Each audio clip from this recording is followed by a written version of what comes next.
Nestled deep within the whispering pines, the town of Blackwood enjoyed a quiet, almost forgotten existence. But on one crisp autumn morning, that peace was shattered. A grim discovery awaited the early risers.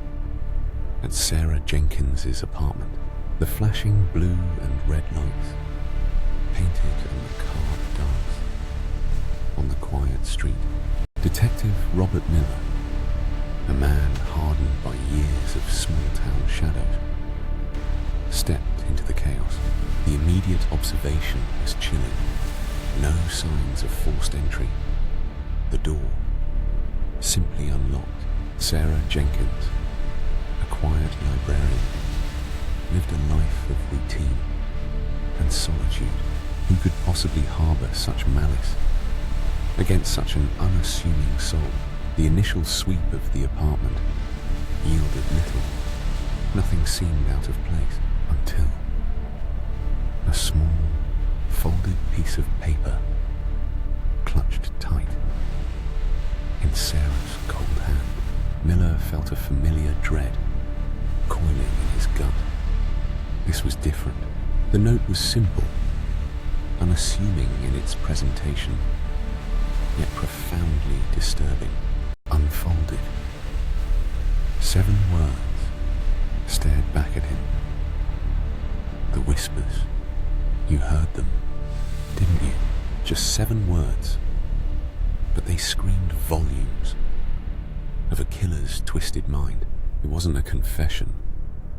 It was a conversation, a personal message. Who was this killer? Who spoke directly, intimately, to their victim? The note offered no fingerprints, no DNA, just the cold, perfectly formed handwriting. It was a taunt, a chilling display of twisted intimacy. The police were baffled. This wasn't a random act. It was calculated. This was psychological, a deliberate invasion of Sarah's inner world. Sarah's friends, her distraught family, couldn't comprehend it. Whispers? What whispers? The town began to speculate, fear gripping their hearts. Miller felt a cold knot tightening in his stomach. This killer was different. He was playing a game, a terrifying, deadly game. And Sarah was just the first move. Days turned into weeks. The note became their only elusive lead, but it led nowhere. A phantom clue designed to torment. Every suspect, every interview returned to a frustrating dead end. The town, once peaceful, now lived in a perpetual shadow of fear. Every whisper in the wind, every creaking floorboard felt sinister, laden with dread. The note's chilling words echoed relentlessly in everyone's minds. You heard them, didn't you? The implied knowledge was the most terrifying part. It suggested a killer who knew Sarah's deepest fears, her most private thoughts, a predator who understood her inner world, her vulnerabilities. Was it someone close, a hidden enemy, lurking in plain sight? The lack of motive, the note's cryptic nature, drove investigators to despair. Miller reread the note countless times, searching for a hidden meaning, a code, a pattern, anything.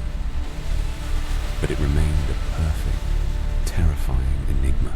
The case grew cold, but the fear remained red hot, pulsating through Blackwood. People started locking their doors, twice, checking windows constantly. They avoided dark alleys and suspicious glances from their own neighbors. The note had done its job. It had instilled a creeping, pervasive terror.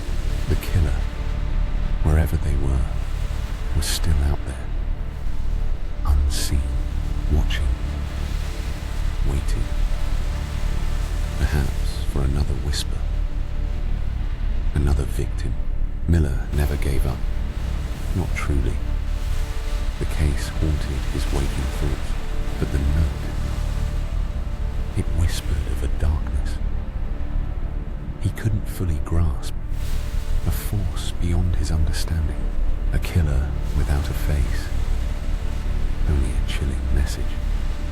Left behind, the identity remained a mystery, wrapped in dread, a cold, lingering question, and the whispers, some say, still echo in that quiet town.